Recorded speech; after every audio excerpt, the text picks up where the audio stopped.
Hey les mambing, j'espère que vous allez bien, en tout cas moi ça va nickel. On se retrouve aujourd'hui pour une nouvelle vidéo sur la Ligue Europa. Ça y est, c'est le début de la nouvelle formule. Tout se déroulera entre le 25 et le 26 septembre. Il y aura 16 matchs analysés que je ferai en deux vidéos différentes.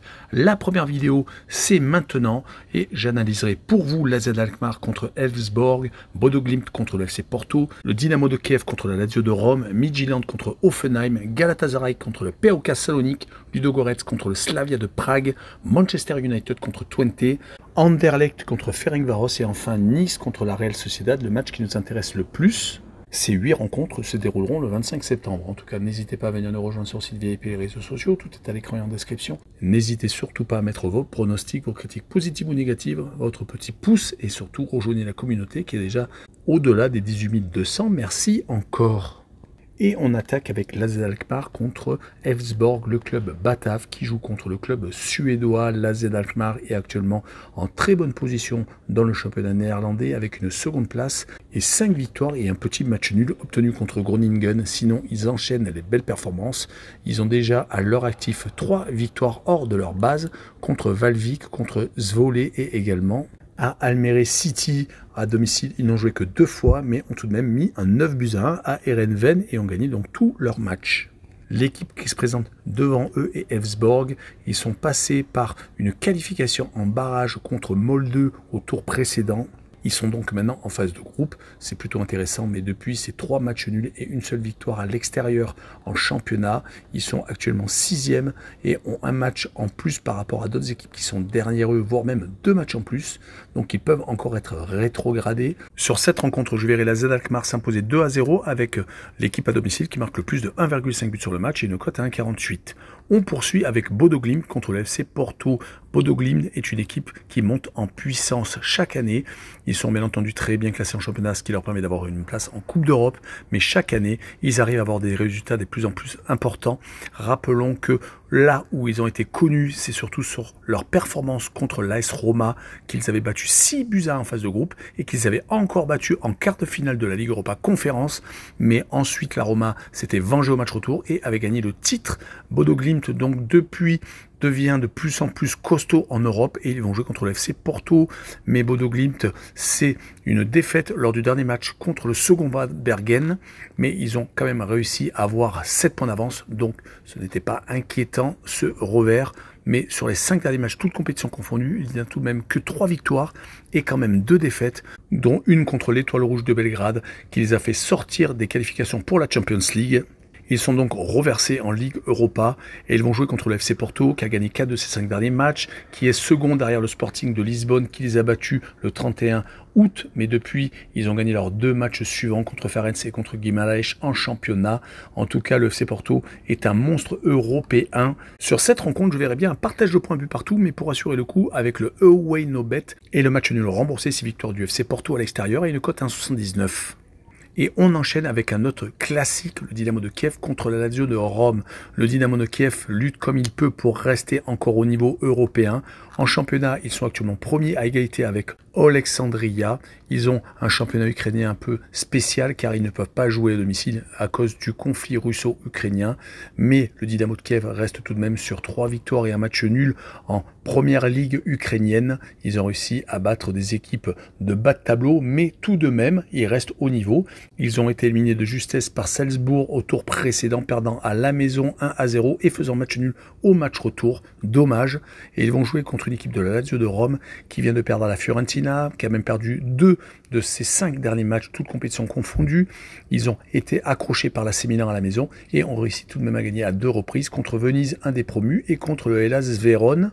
Donc c'est des résultats plutôt mitigés. Et sur ce match-là, je vois également un match nul, un but partout, avec le Away No Bet et le match nul remboursé, 6 victoires de la Lazio de Rome à l'extérieur, avec une cote à 1,80. Et on continue avec Midtjylland contre Hoffenheim. Midtjylland est une équipe du Danemark qui est pour l'instant assez bien classée dans son championnat car ils sont leaders avec 3 points d'avance sur AGF et 4 sur le FC Copenhague qui a l'habitude également de faire la Coupe d'Europe voire même la Ligue des Champions. Midtjylland reste sur 4 matchs sans défaite, 3 victoires dont une en coupe et 2 autres contre le 3e et le 4e Copenhague et Silkeborg, très importante pour la lutte pour le titre. Mais leur avance sur le second vient de réduire car ils ont été accrochés à l'extérieur chez les Randers. En tout cas, ils vont jouer contre une équipe allemande d'Offenheim qui est en chute libre depuis 3 rencontres. Ils ont eu un grand calendrier, Francfort, Leverkusen, et ils viennent de perdre à l'Union Berlin. Ils ont tout de même pris 9 buts lors de ces 3 rencontres. Ils avaient pourtant entamé la saison avec une qualification en coupe de justesse chez un club amateur et une victoire 3-2 contre un des promus, Kiel. Mais vous l'aurez compris, beaucoup trop de buts encaissés. Et sur ce match-là, je les vois perdre 2-1 à Midtjylland, avec une surprise donc pour l'équipe à domicile. Et je verrai quand même les deux équipes qui marquent pour assurer le coup avec une cote à 1,44.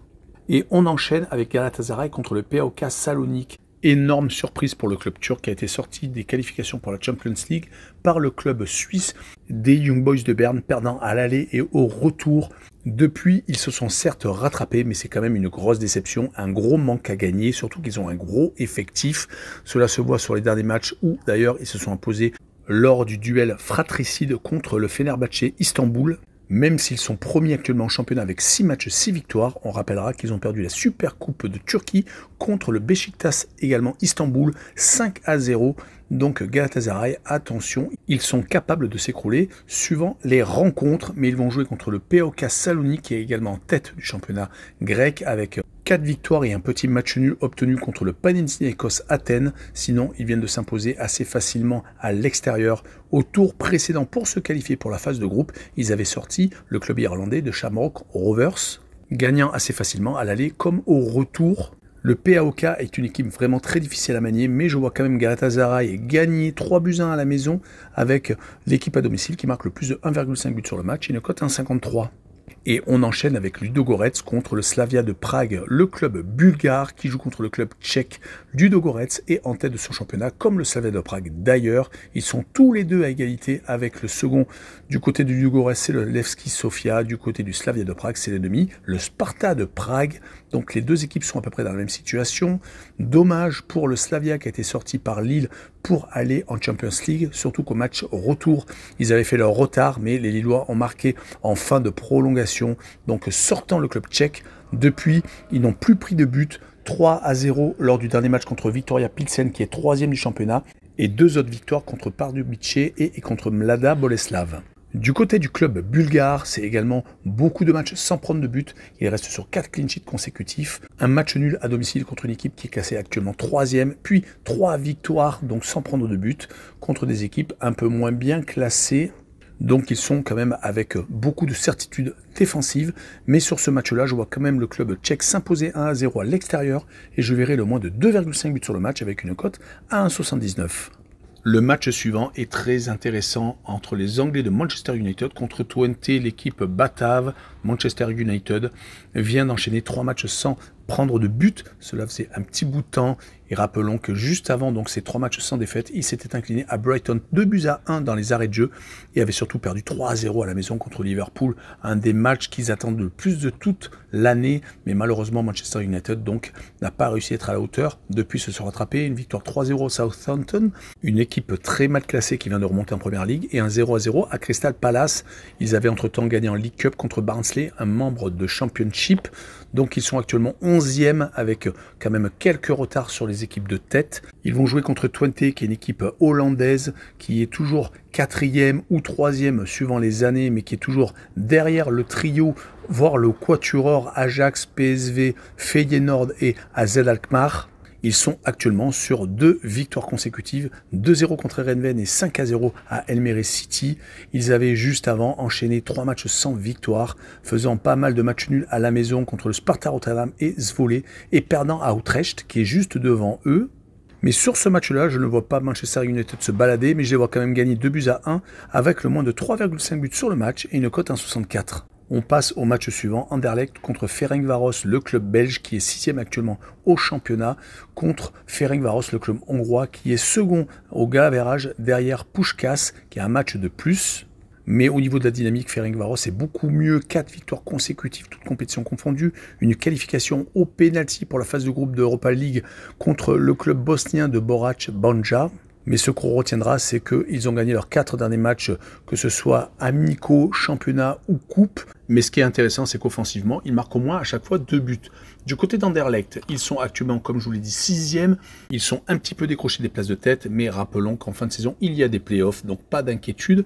Mais sur les 4 derniers matchs, c'est 0 victoire, 3 matchs nuls et une défaite à la maison contre Genk. Donc attention, même s'ils ont rencontré l'Union Saint-Gilloise, Westerlo et Charleroi qui est juste devant eux. Leur dernier succès remontait aux qualifications pour la phase de groupe contre le club biélorusse du Dynamo de Minsk. Sur cette rencontre, je verrai Anderlecht faire 0-0 contre Ferencváros avec le home no bet et le match nul remboursé, 6 victoires de Anderlecht à la maison et une cote à 1,83. Et on finira avec le match qui nous intéresse le plus, Nice contre la Real Sociedad. Un gros morceau pour les Niçois qui ont réussi à créer l'exploit, gagnant 8-0. Je dis créer l'exploit car gagner avec 8 buts d'écart, c'est assez exceptionnel, ça n'arrive pas souvent. Rappelons qu'ils avaient perdu contre Marseille juste avant donc ce gros carton et ils avaient déjà perdu à une deuxième reprise, c'était contre Auxerre lors de la journée initiale. Ils avaient réussi tout de même à prendre les premiers 3 points de leur saison à Angers chez le promu et ils avaient en plus été réduits à 10, donc c'est plutôt un bon résultat. Pour compléter la série sur les 5 derniers matchs donc de Ligue 1, c'est 2 victoires, 2 défaites et un match nul. Ils se retrouvent donc à la 7e place avec 7 points en 5 rencontres du côté de la Real Sociedad. Ils sont avec 5 points par contre en 7 journées, donc c'est vraiment un mauvais départ. Ils viennent de perdre 3 de leurs 5 derniers matchs. Ils se sont inclinés contre le Real de Madrid, contre Majorque et également contre Alaves à la maison. Heureusement qu'ils ont réussi à accrocher quelque chose à l'extérieur, là où ils sont apparemment beaucoup plus à l'aise, à Retafe et à Valladolid, l'un des promus. Donc la Real Sociedad n'est pas dans la même dynamique que la saison dernière où ils avaient participé à la Champions League, jouant d'ailleurs contre le Paris Saint-Germain et étant éliminés en 8e de finale.